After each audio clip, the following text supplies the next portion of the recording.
Yo mga paps, kamusta na kayo? Ako nga pala si Daddy Ken, ang MC Taxi driver na lagi nakasmile. Kahit traffic na parang ex mo hindi mahalimutan. Welcome sa unang mataptap ko. Dito chill lang tayo habang nagbiyahe.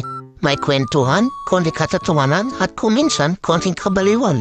Expect ninyo rin ang mga pasayro may sariling mundo, traffic na parang kilisere, walang ending, at syempre si Kuya Ken ang bida-bidang hindi bida pero pogi sa helmet. Magdito pa ako sa vlogging, pero rest lang tayo ng rides. Kung harap niyo ang good vibes, tunay na kwento sa alsada at kalokohan hindi scripted.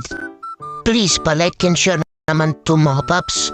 Tara na, sabay na tayo sa biyahe. Let's go! Nakarating na pala ako sa pick-up location at tatawagan ko na rin si ma'am. At sinabi ko, ma'am, andito na po ako sa pick-up location. Ang sagot niya naman sa akin, sige po, sandali lang po. A few moments later. Tapos stretching na rin ako dito para ready na sa biyahe.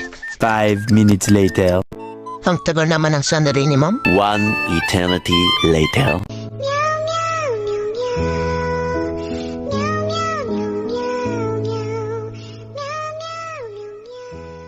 Hindi ko expected ka na mangyari pero tuloy lang yan, no, tayo sumuko. Baka hindi lang talaga para sa akin yun, para ikaw na para sa akin. Char, dapat ko advice pa rin.